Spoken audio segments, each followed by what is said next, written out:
Caramba. Mas o Richthofen. E tem do Nardoni que também, quer ver? Aqui, ó. Esse? Aí, ó, aqui já tive que trabalhar colorido. O Por que ele quê? fala e ela fala. Ah, tá, pra saber. Pra confrontar as versões.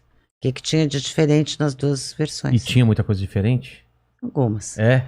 Você lembra? Não vou dar spoiler. Ah, tá, mas algum. Não, eu leio, não, é porque eles têm contradições ali, né? Ela fala de um sorvete, ele fala de um, por exemplo, se eu me lembro bem, um conta que a menina sujou a camiseta, porque ela estava com uma camiseta que não era dela, que era do irmão mais novo da Jatobá.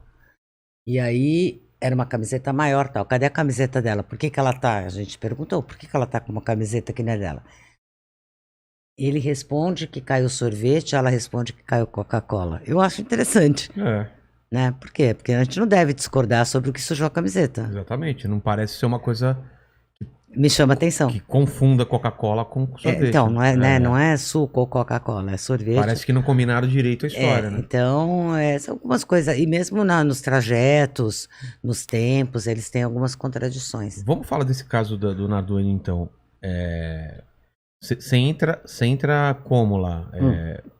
Caso, o crime Nardoni, quando mataram a Quando Isabela? foi, mais ou menos? Março de 2008. Caramba, faz tanto tempo assim. Né? Coisa louca, né? Acho que é isso. Quando a Isabela é assassinada, eu não estava no Brasil. Eu estava num outro trabalho, fazendo um doc na Espanha. Caramba, que legal. Muito legal. E aí, eu não peguei esse fervor aqui que a mídia ficou louca, todo mundo ficou louco. E quando eu voltei, eu tinha não sei quantos pedidos de entrevista, mas eu cheguei num domingo e na segunda começava o júri do Jorge Fará, Jorge Fará, que é um que escortejou a paciente dele, jogou por São Paulo, ele ia ser julgado. E eu tinha um convite para assistir esse júri. Então eu falei, nem conheço esse caso dessa Nardoni, eu vou no júri, que era no Fórum de Santana, que é o mesmo fórum que caiu o caso Nardoni. Tá. Só que eu não estava sabendo de nada, eu fui lá, você vê a coincidência? Imprensa toda lá? Então, a imprensa o júri do Fará não estava tão quente, porque a imprensa estava no caso Nardoni. Mas tinha uma grande amiga minha, jornalista, Laura Diniz, que estava acompanhando o caso Fará, e que me pediu se eu dava para ela uma pequena entrevista do caso Nardoni. Eu falei, Laura, eu não posso dar, porque eu não conheço o caso, né? Eu não li o caso. Não, mas você fala de forma geral, tal, só para eu ter umas aspas, tal.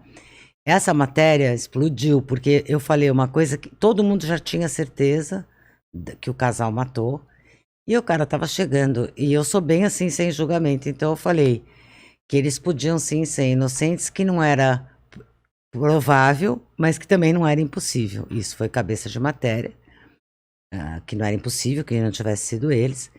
E uma amiga minha, advogada, quando saiu tudo isso, ela falou, tenho que te apresentar o Francisco Sembranelli, que é o promotor do caso, para você escrever um livro, para você acompanhar por ele.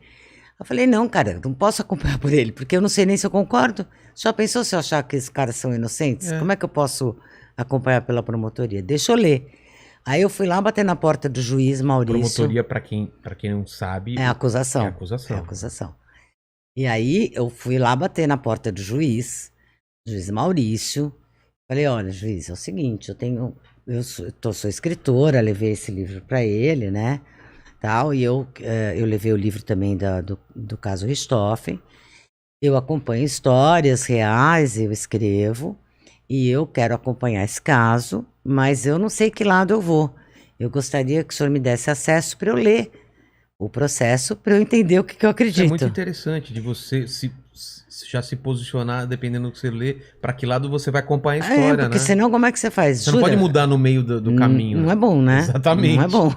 Aí, e eu também tenho o que oferecer, se eu acredito, de conhecimento complementar, né? Não estou na mesma área, né? A gente não compete espaço, eu sou um conhecimento para somar. Exatamente. E aí o que aconteceu? Ele me deixou, ele falou, pode vir, vai lá no cartório, me deu uma autorização. Eu fui no cartório, tinha o Luciano do cartório lá eu me lembro desse povo com saudade, porque eles foram muito legais, porque o cartório, eles me emprestaram uma mesa de alguém que estava de férias para eu poder sentar, porque já tinha mais de 3.000 páginas. Caramba, 3 mil Então eu páginas. tinha que ler, né? E como é que você vai ler em pé? Porque É. as pessoas no cartório vão no balcão, pedem um processo e pegam ali o que precisam, mas eu precisava ler as 3 mil. Nossa. Então eles me arrumaram, eles logo entenderam, me arrumaram uma Não mesinha. pode xerocar e levar pra casa. Não dá, não me deram essa Caramba. autorização. Aí eu ia lá todo dia, sentava na mesinha emprestada e ficava lá estudando até a hora que eles falavam, então, Chega, né? deu, né, tal. Aí ia embora, voltava no outro dia. Assim eu li, e aí eu tive a minha prova, foram 2 provas que me convenceram, que era o casal mesmo. O quê? Você não tira o casal da hora da queda da menina de lá, eles estão lá. Não tem como. Não tem como. Não tem, no livro explica bem detalhadamente isso. Tá. Você não tira eles do local do crime. Ponto final. E a Não cama conseguiram dela. apresentar nenhuma prova. Não, você não tem. Ao contrário. Ao contrário. É uma prova de culpa que não inocenta os Gil Rugai, que é outra história. É interessante como uma prova tão boa é capaz de condenar, mas não é capaz de absolver. Mas, enfim, Como no assim? caso dele, eu vou te explicar, tá. porque no caso Nardoni é o seguinte: na hora da queda, a Jatobá e o Nardoni estão no telefone fixo do apartamento. No mesmo momento em que estão ligando para 190, eles estão ligando para os pais de dentro do apartamento. Eles têm que estar lá quando a menina caiu. É concomitante. Isso tem registro, não tem como... Tudo registrado. tudo Nós estamos falando de satélite, não estamos brincando. Caramba. Então, você não tira eles de lá. No caso de Rugai, que eu trabalhei pela defesa e sou convicta que ele é inocente, na mesma hora do crime acontecendo no Pacaembu, na Rua Atibaia, Ele tá no telefone. ele está num fixo em outro lugar a 8 quilômetros de distância. A mesma prova. É a mesma prova. Inocenta um e incrimina o outro. Incrimina um, mas não conseguiu inocentar o outro, porque o Gil Não? foi condenado. Porque o Brasil está num momento, né, uma década assim, muito Ele intolerante. estava em outro lugar. É, né? Então, você vê. Isso não serve como prova? E são 7 jurados, votaram depende de condenados. jurados. Ué. Caramba. E o Gil era um réu, assim, eu acho que o Gil foi condenado porque ele é uma pessoa estranha do que porque assassino ele não é. Entendeu? Que absurdo. Porque ele é um menino que não é comum, é um menino que, sabe, quando a gente tinha os pais muito certinhos, aí tinha um filho que era hippie e tal. Sei. No caso dele é invertido, o pai dele era cineasta, tudo de bem com a vida, festas e tal. E ele andava de terno, colete, era certinho. E ele é um cara que realmente, eu também sou estranha, então não posso falar dele.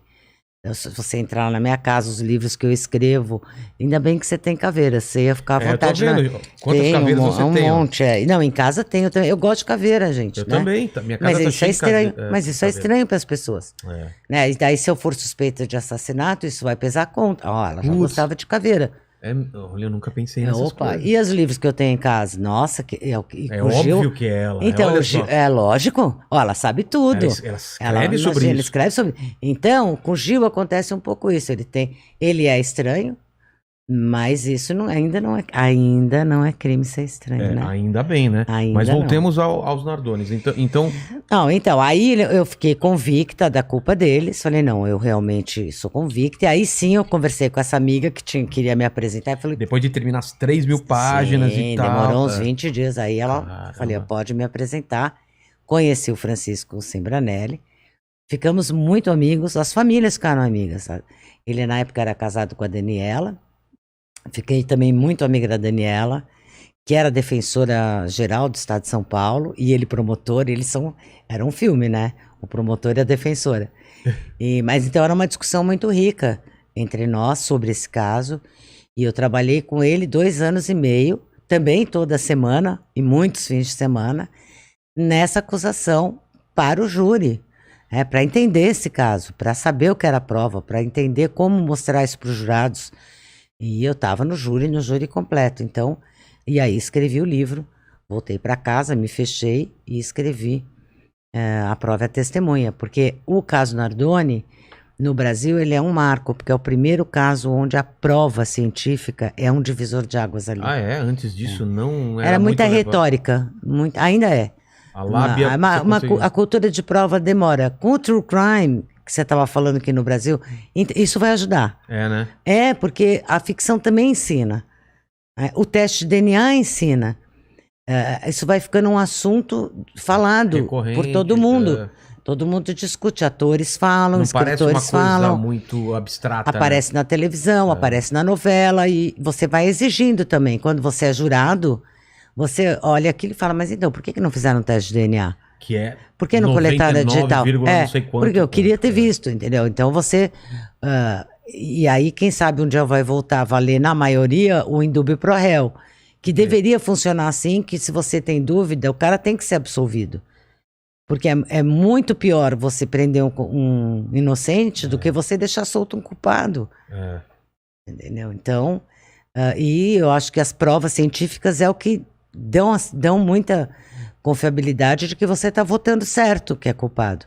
E não porque você fica num discurso da tarde, policial De da achismo, tarde. né?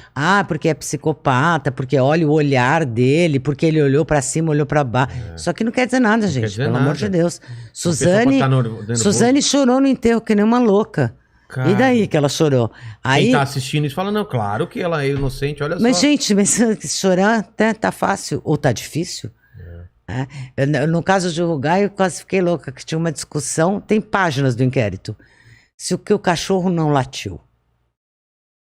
Eu não sei, não, que o cachorro não.